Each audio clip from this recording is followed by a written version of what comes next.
I would have extra copies with me. So if you don't have your copy, just look over the shoulder of somebody at your table or something. I suppose you could just take a picture of that screen quick on your phone and then just look at that.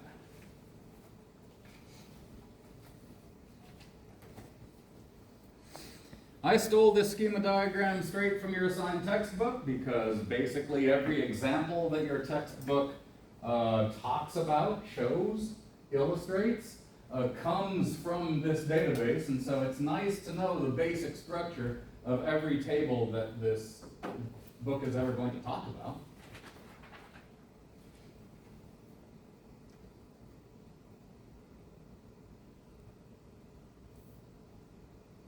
I think I've talked about a few times, but maybe without showing this table, the fact that the advisor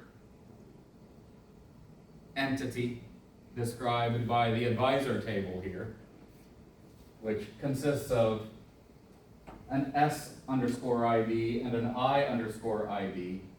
If you follow those arrows, you can see from the direction, from the location where the arrowhead is, which table that value is being sucked out from. So I underscore ID is really short for instructor ID. And you can see that it is going to this field and sucking that in to that column in every record consisting of a student ID and an instructor ID. Same for the student ID, that's coming from the ID field of the student table. And we know by combining the S underscore ID and the I underscore ID on every row of that table, that's just telling us for this student, this is the instructor who is the advisor for that student. All right? We're assuming this is a school where you only have one advisor. Lately at BSU, everybody has like 2 or 3 advisors, which is nice because when your main advisor is off campus or something, there's always somebody else you can talk to.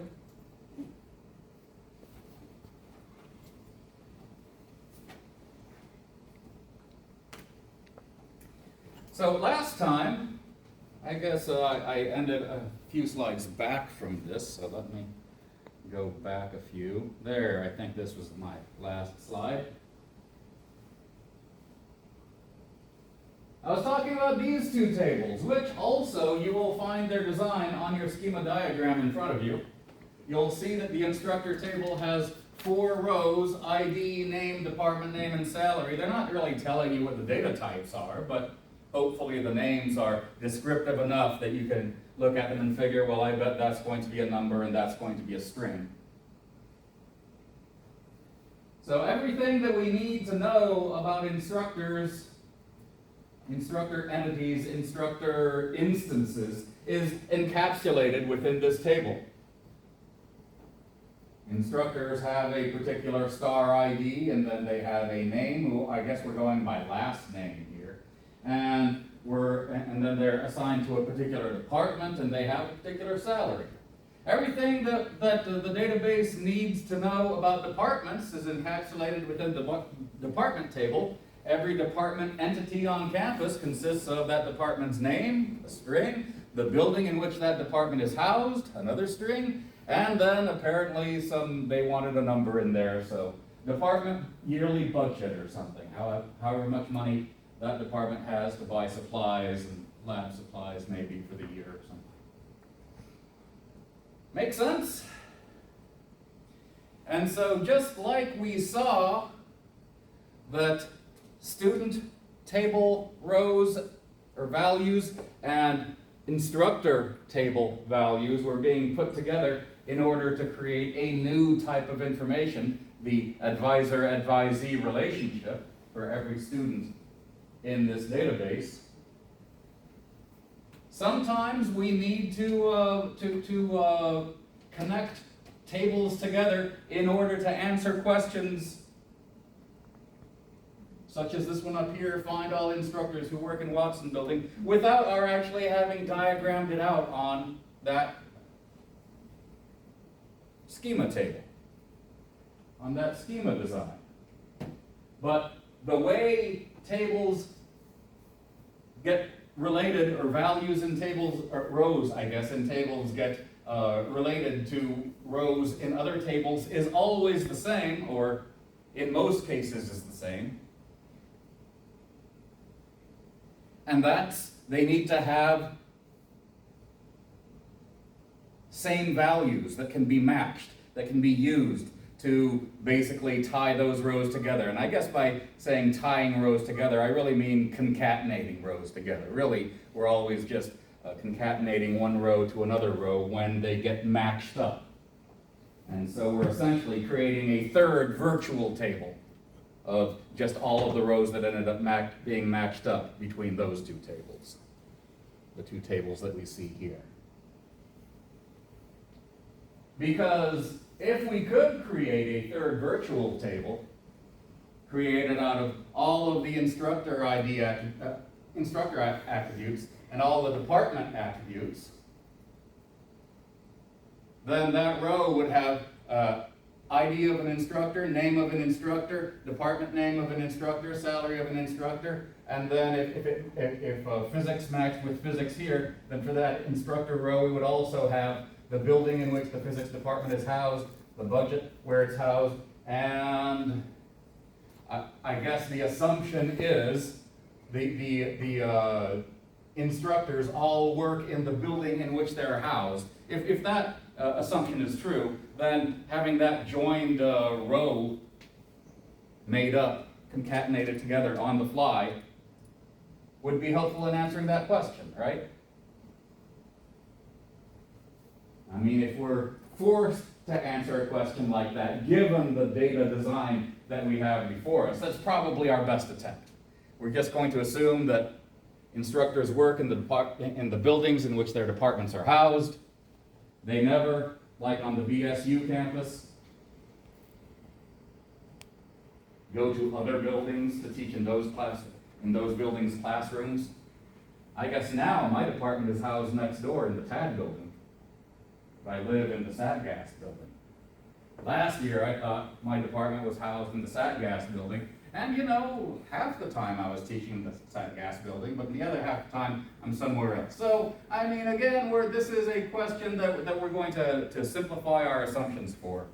Given that it's asking about buildings, it's asking about instructors, if you look throughout that entire schema chart in front of you, the only table on that entire design chart that has building in it is the department table. And so we're naturally going to take that table and try to combine it somehow with the instructor table, which seems to be the subject of this query, and then answer the question the best we can. And so that's the sort of concatenated virtual table we would probably want to construct, and we would construct it on the basis of, if we were in Microsoft Access, we would just drag department name in one table to department name on the other table, and it would assume that we want equality. Yeah, we're just going to join rows on the basis of where the department name values are the same, and that virtual table would consist of those concatenated rows, and then that would allow us, and then out of that table, we would just look at the rows where the value of building was Watson. And so we would probably just find the physics professors and the biology professors. Does that make sense? That is generally how things work in relational databases. We combine tables generally on the basis of equality. I have done combinations on the basis of greater than or less than, but 95% of the time it's equals that we're building our connections on. But that doesn't mean we can't do the other things. It's just the most common operation is equal equals.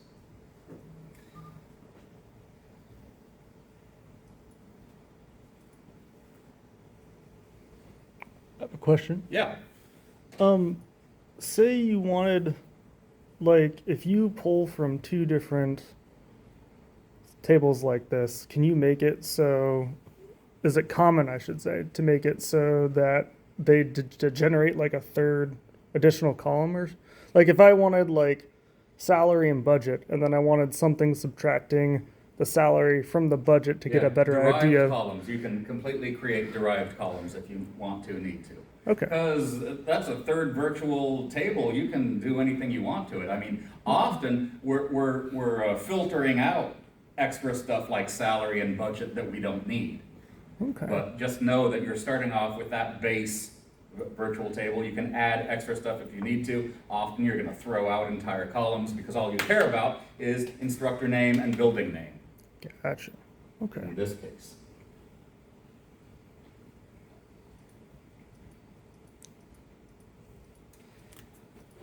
So I thought I would go through, these comments are actually left over from like 2023, I believe. And so not all of them relate to us anymore. For one thing, I just realized this year that D2L has been upgraded and it actually does accept access databases.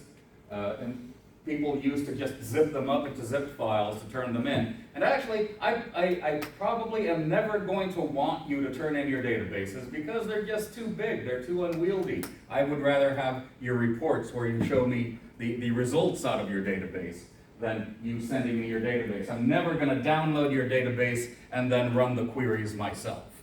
You guys are the experts who created those queries. I would spend more time trying to run your database than you would. So I'm not going to ask you for your database.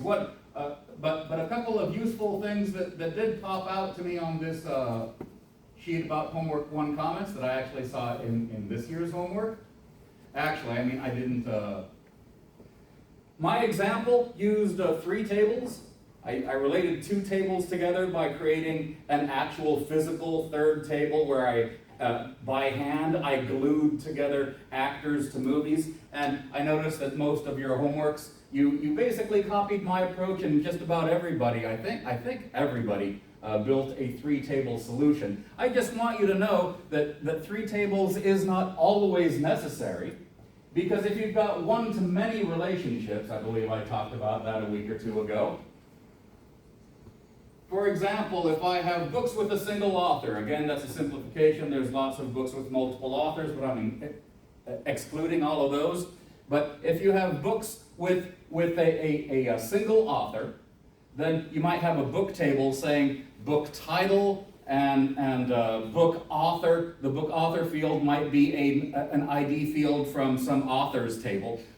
And the reason you would do that is because that 17 or whatever value you're storing in that author ID column in the books table will allow you to connect to row number 17, author number 17 in the authors table, and have all of the author's information like mailing address and whatever, all that stuff that doesn't really belong in the books table, right? And so often concatenating rows together is done with integers just because integer is the cheapest, least memory intensive data type. It uses the fewest amount of bits. Strings are super expensive, and so if you've got string data, just leave them in their own table and connect to that particular row in that table with an integer, and that's just the cheapest way to go about storing data and not transmitting more data than you need to. And so one-to-many relationships usually only require 2 tables because, you know, if you're just tying this book is only going to go to one author, but that one author maybe has multiple books in the book table, then again, author 17 or whatever, we'll just have all of those book titles written by that one author tying to author ID 17, 17, 17, 17. So the one-to-many relationship is one author connects to many books between those 2 tables. If we are living in a world where there is only one author for your books.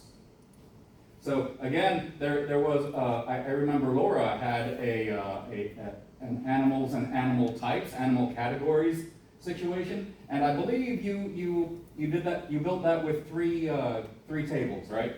And I, since you were following what I did in class, I didn't want to say, okay, well, you know, you could really do it this way and then have you redo it that way. You understood what you were doing, so that was fine with me. But you can build more efficient structures if you're describing a one-to-many relationship. If many rows in one field are all going to key to one row, if many rows in one table are going to key to one row in another table. If that defines all of your interrelationships between entities, then you can describe that within two tables by just using the ID of the one entity in the many table, if that makes sense.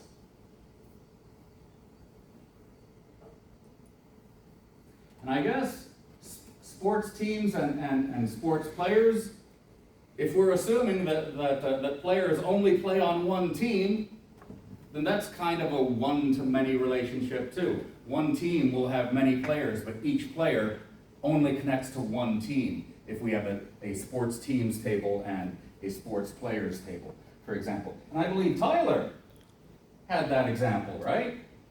You had the sports teams and sports players, or sports colors and sports players or something? I had students in class. Oh! Mine. Who had the sports team? Who had the sports ball example? I had like a football teams and the colors. Oh man, I am just picking on the Calbreeds today. You both had, except there was something weird about something different about the sports team example. Were you the only sports team example who was willing to admit it in class? I think there was another person Did- over there that talked about it. Yeah. Was it Dalton? I think it was freaking Dalton Head. No. Because you didn't do multiple years of players, No, right? I- Okay. So you actually fit in the one-to-many category because all of your players only had only were affiliated with one set of colors. But that set of colors could apply to all of the players on that team, for example, right? So Yeah, but I was just doing like team names, not players, so kind of easy. oh yeah, okay. So team names and then team colors. Yeah. But yeah, again, a one-to-many relationship. And the same thing would happen between sports teams and sports players, and I thought that's where Dalton was going, and then suddenly he said, yeah, but I'm tracking my players over time, and swaps have happened, and so 10 years ago, these players were on this team, but now they're on this team, and that requires many-to-many. Now you've got many players, and each player is potentially on many teams, and so if that's the situation you're trying to model, then you're going to end up with the standard three-table system, so that middle table can sort of moderate. This player comes in and connects to this team and this team and this team, which is basically what my glue table was doing between movies and actors. This actor was in multiple movies, and multiple movies and every movie has multiple actors, and you just can't fit that into a two-table design. Because again, if you were trying to fit that into a two-table design, then you would have to have as many columns as you had actors in your movies, and most movies have different numbers of actors, and so you would end up with blank spots, and we hate ending up with nulls in our tables. And so that's why we end up instead with three-table designs with some sort of glue table in the middle. And I say that glue table is often meaningless. Like my table ended up being named something like acts in. It just represented a relationship that this actor has acted in this movie. And so I guess that's not meaningless. I'm trying to enforce meaning in that relationship any way I can.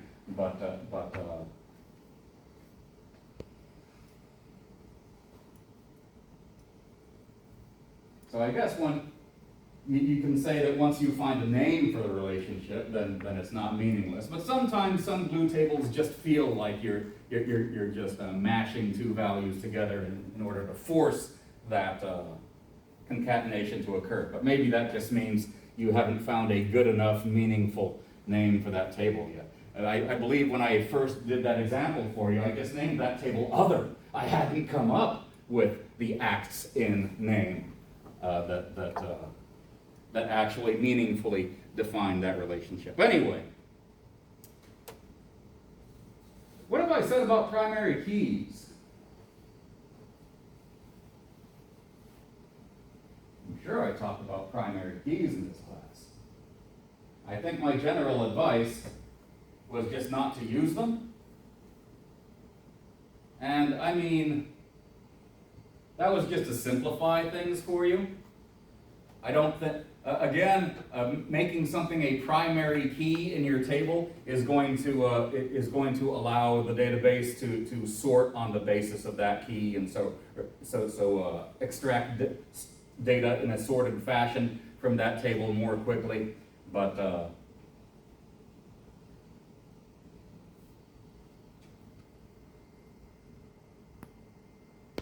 there is a limitation, and I was going to talk about primary keys in today's lecture, and now that I'm wasting time, I may not get to it. But the main idea behind having a primary key, a key that you can sort on the basis of, generally means that that primary key is going to be unique. Because if you have a bunch of unique values, then it's easy to sort the rows by those values. And so the other reason I told you not to worry about primary keys, and since Access always automatically assigns a primary key to every new table you create, I told you to turn that off, is because if you're creating a glue table, like between movies and actors, or any set of two rows where the same value is going to appear multiple times in both rows are going to have repetitions of some values, then neither one of those columns can be primary keys, and that's where the primary key attribute or concept can make things difficult for you. It's not that primary keys are a terrible thing. Primary keys help databases be efficient. It was just for homework 1, since you didn't know what primary keys were yet or why you would need to use one. If you don't have any idea why you would need to use a primary key in Access, just don't. All it will do is make Microsoft Access like 50% slower, which you're not even going to notice. I mean, you were probably already expecting Access to be slow, so let me rather just say you won't be surprised. Anyway, that's all I wanted. Those are the only comments that came to my mind in the last 2 iterations of this class. Let me talk about your 7 days of airfare data. Again, I probably think I said a lot of this last week already. I think 2 years ago, everyone's fares jumped on the 2nd day for some reason.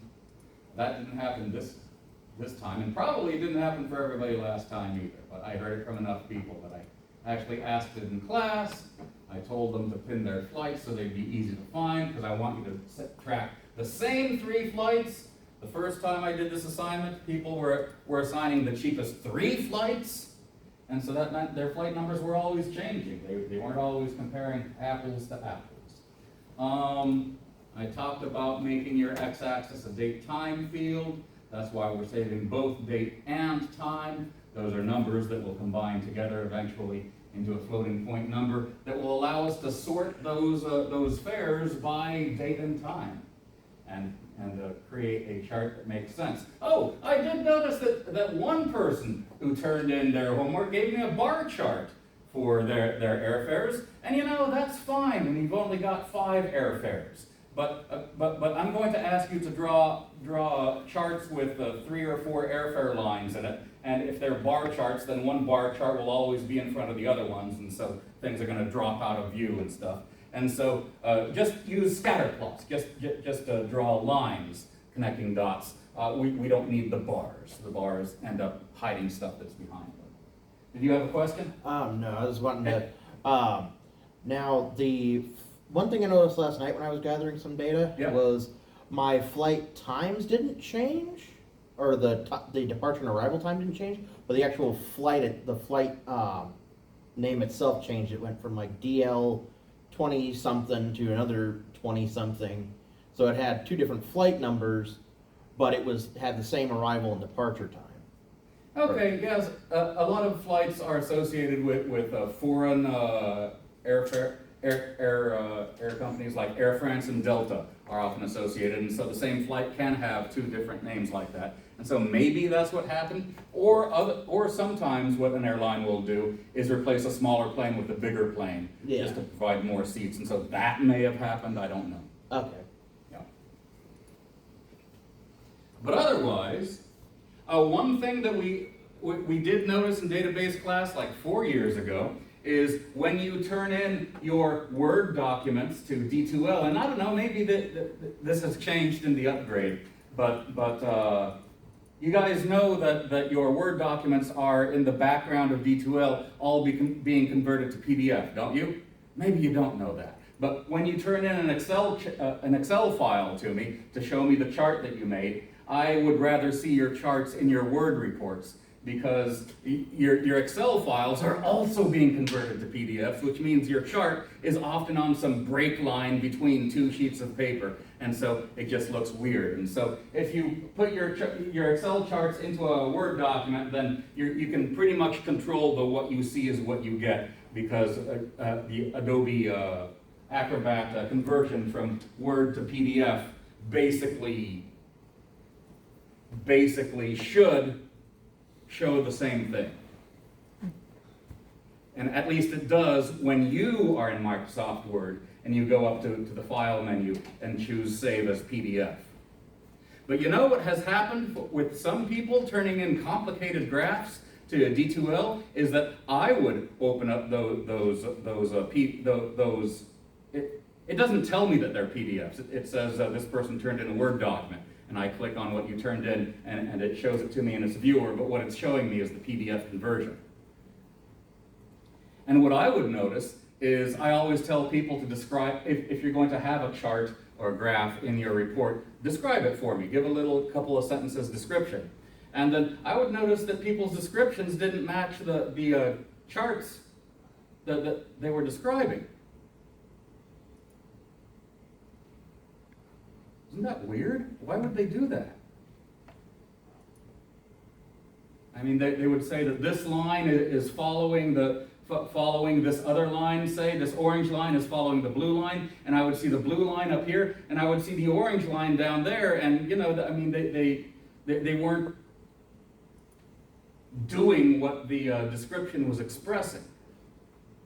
And so I would go to that student later and say, I have no idea why you said that this line was always following that line, because I'm looking at the picture here, and it doesn't match what you're saying. And then they would show me their original Microsoft Word document that they actually uploaded, and the orange line was right there on top of the blue line. What's going on? Gotta be messing with the files. It is. Because your Microsoft Word document, especially if you've got graphical elements in it, your Microsoft Word document is an object in the Microsoft Word program, right? And then any charts from Excel are other objects. And what are chart objects built out of in the Microsoft Office universe? Colored lines, which are themselves probably other objects. A chart is an object of objects. And so as all of these objects were being converted from one format in Microsoft Word to the PDF format, all of these objects were being converted from objects in Office to objects in Acrobat, and not all of them were necessarily being put in the same place with relationship to each other in the final converted document than they were in the original document. So that's one thing I do want you to keep in mind. I might be wasting your time talking about this because maybe this has been fixed in D2L, but sometimes D2L messes with your charts. especially if it's got lots and lots of objects in it. If it's got hundreds of points, if I'm asking for 5 lines, each one is going through 200 points. How can we keep D2L from messing with our charts if indeed we discover that that is what it's doing? Because I believe once you update your Word document to D2L, you can look at it in the D2L's viewer again, right? To verify. And if you notice that things are moving around in your charts, the best way to insulate yourself from that is to save your Microsoft Word document as a PDF before uploading.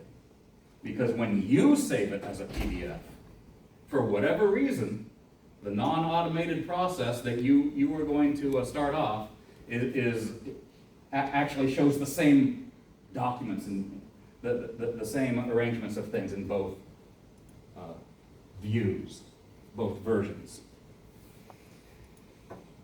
So, again, that's why I said don't turn it in Excel files, because you can't control where the page breaks are going to come, and often they come in the middle of your graphs. And I talked about you probably want to save your Word documents as PDFs before uploading them to D2L. And both of those, well, that's still happening with Excel graphs. And I bet it's still happening with complicated graphs in Word. All right, let me get back to your expensive assigned textbook here.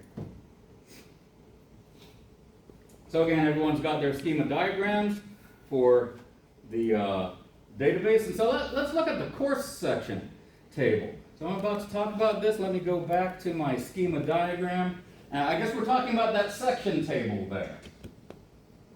So that section table is connected to the course table, and so that's how I was able to figure out what was going on there, because I'm pretty familiar with everything that's going on here, and actually prereq makes a whole lot of sense to me too. What is this section table representing about real world life on a university campus? It consists of a course ID and a section ID and a semester value and a year value. Oh, there's a building value in that one. I was lying to you when I said department was the only table in the entire schema that has a building value in it. And there's a room number. I guess this is the only place for room. No, it does not only occur in the section table. There's a room number. It actually gets its value from the classroom table. And there's a time slot ID. Oh, by the way, that does point out the one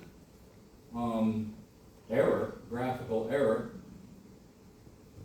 on this schema, is that line lacks an arrowhead. The arrowhead tells you where the data is being copied from or used from. And I think this should be the arrowhead right here. The time slot ID value in this table is coming from the ID value in this table. Where should we start with this? Let's start with this entity. What is a time slot row? A time slot row has an ID on it. That's maybe an auto number row. It just needs to be a unique number, probably, unique identifier. It also has a day column, it has a start time column, and an end time column. I would interpret any row in this table to say, maybe day is like Monday, Wednesday, Friday. Maybe it's a string like that. Or TH, or maybe if it's a Monday only class, just M. I know that there's a lot of TAT classes, they only teach on Mondays and Wednesdays for some reason. That's weird. They know that you students skip Friday classes. So, I assume that I might assume that this is a string consisting of the letters M, W, F, T, H, but I may be wrong about that. But basically, start time and end time, that's like starts at 9 a.m., ends at 9:50, right? The hour-long classes that we do on Monday, Wednesday, Friday, their start and end times are defined there. And Tuesday, Thursday classes usually last an hour and 15 minutes. And so the 9 o'clock class on Tuesday that ends at 10:15, or I guess it starts at 8 to 9:15, 9:30 to 10:45, 11 to 12:15 is the more standard schedule. And so that's what's going on here, is they are defining the days and the time slots, and once they have those values here, they give it some sort of unique ID, presumably.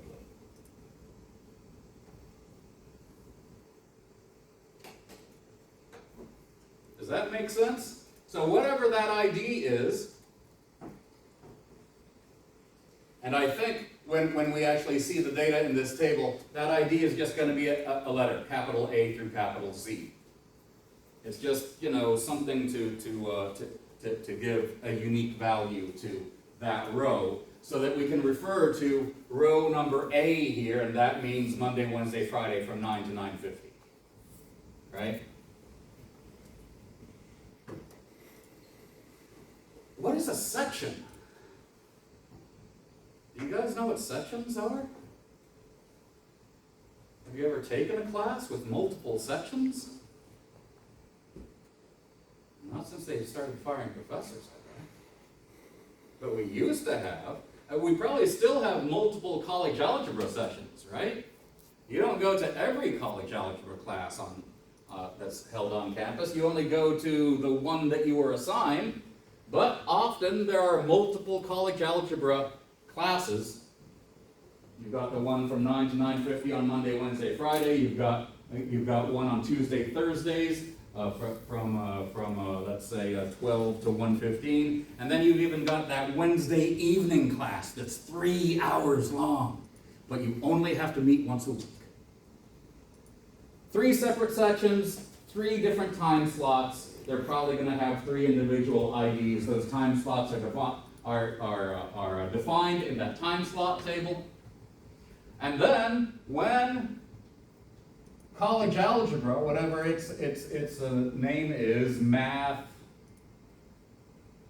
2000 or whatever it would be called on this campus. Does it even have a 2000 number? Maybe it's a 1000 number. But whatever the class ID is, there's a section 1, there's a section 2, there's a section 3, and also we're keeping track of fall 95, and one might be in the SatGas building, one might be in one of those classrooms across the street in one of the residential halls, and so whatever room number it's being held in that building, that's what they're describing here. And then, I mean, they don't want to have to say start time and end time and days of the week that the class meets, because we know that information is already somewhere else. We don't want to have to duplicate information any more than we have to. And so we're just going to put a single letter or a single number or a single value here. If it's a character, characters are basically numbers too. So a character is just as memory efficient as an integer, because they're basically both the same data type. We just display character data values differently than integers. Integers, we just display the base 10 value. Characters, we display the ASCII, the character that is associated to that ASCII value. Does this make sense, what a section is on a university campus when the same course is being taught 3 different times? Or maybe all 3 of them are being taught at the same time, from 9 to 9:50 on Monday, Wednesday, Friday, but in 3 different rooms. It's just there are so many people who want to take the class that there are 3 teachers in 3 different rooms teaching the same material. Although universities usually don't do that. Anyone know why?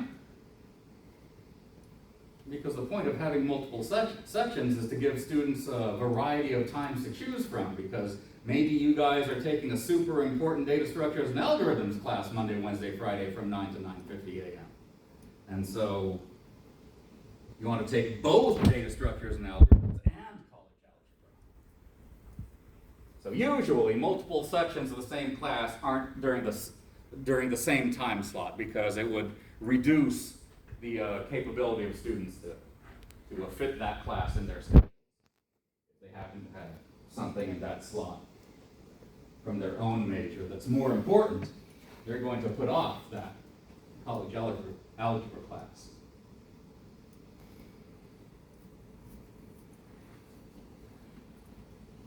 All right, I still haven't gotten to the first slide I was going to talk about today. Here it is, the course section schema. So we know that on university campuses, courses might be offered during multiple times, and also those times will change from semester to semester, but those times will also be different within the same semester. And so the solution that this author, or that this database has adopted, is to build that section table that we're just looking at. This is the same schema, I just call this the single line schema rather than the rectangular graphical schema that you see on your sheet. But they show exactly the same information, right? The name of the table and then every column name in that table is the same exact information there. So, and if I were, this is kind of the boring view, the design view of the table. Generally, when we double click on a table in Microsoft Access, by default, it opens it up in spreadsheet view.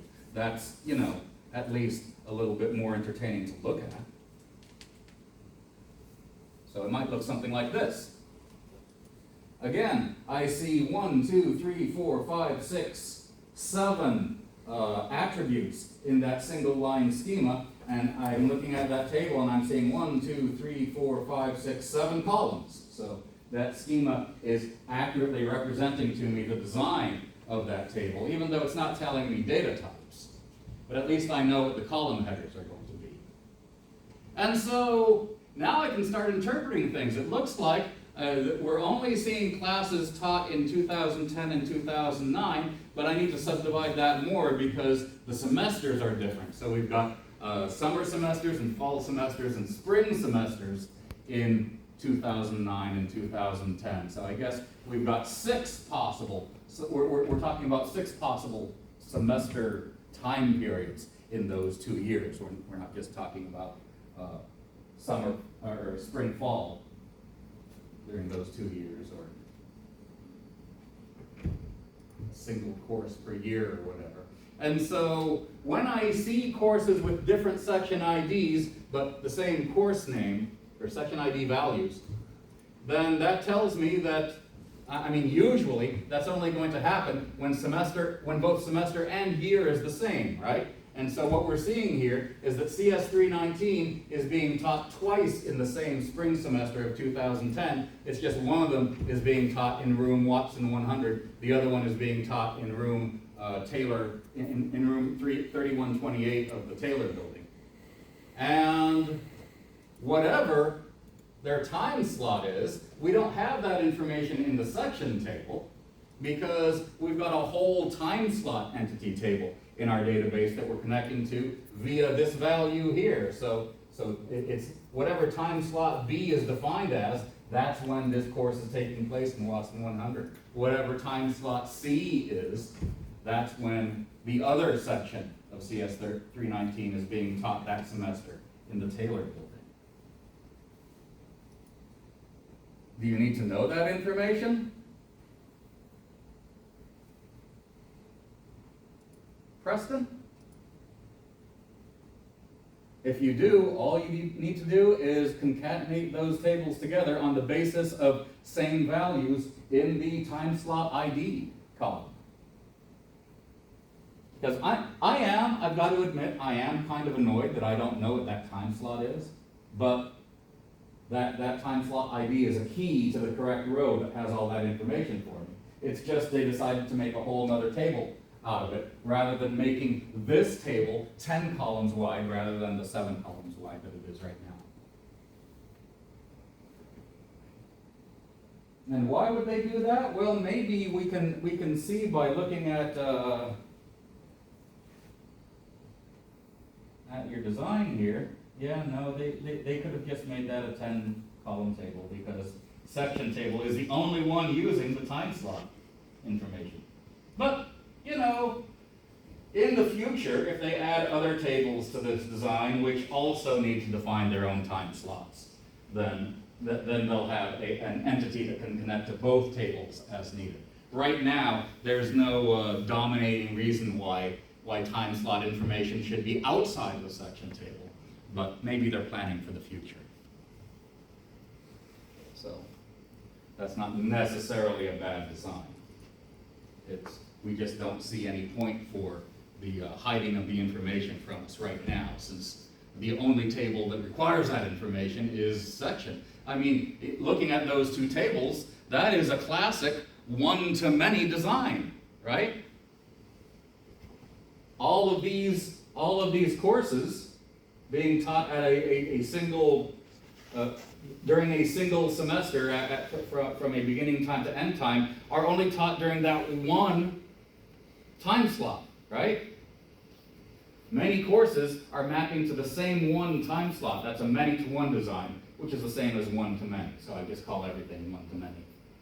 That's a classic two-table combination relationship. We don't need a glue table to glue the time slots to the sections. We just use the ID of the time slots in the section table, and that will bring us straight to all of that information in the time slot table. Hey, you know, I can come up with a compelling reason why we would separate the section table and the time slot table. There's repeated information. There are several classes that are taught in time slot B. And time slot B, let's say B is Monday, Wednesday, Friday from 10 a.m. to 10:50.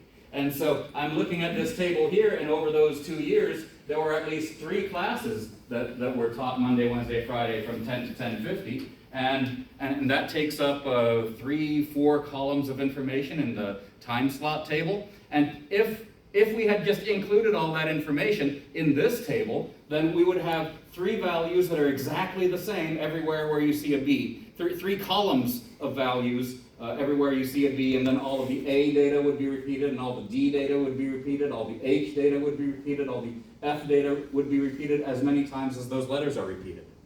But what this is doing, this is saving the time slot data for B in one row, in one place. And whichever courses need to be assigned to time slot B, we just give them the single integer value B. And then all of those rows get the multiple columns of data associated with value B from that other table. So okay, now I've convinced myself this doesn't even need to be planning for the future. This is just basic anal retentiveness on the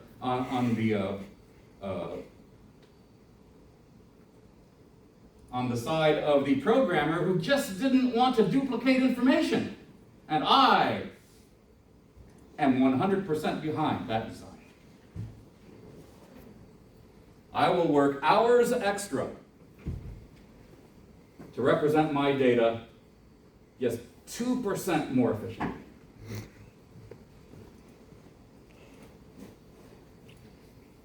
Oh my God, you guys are packing up, aren't you? That's what's going on. All the rustling. All the under-the-table movements. All right, I guess I'm going to start class on this slide on Wednesday then. Because I am out of time. The next thing that pops up on the bottom of this screen, I'm going to want to talk about for at least 15 minutes, Tyler. You don't have a class to go to, right? Now we can stay. Sit down! No? Okay.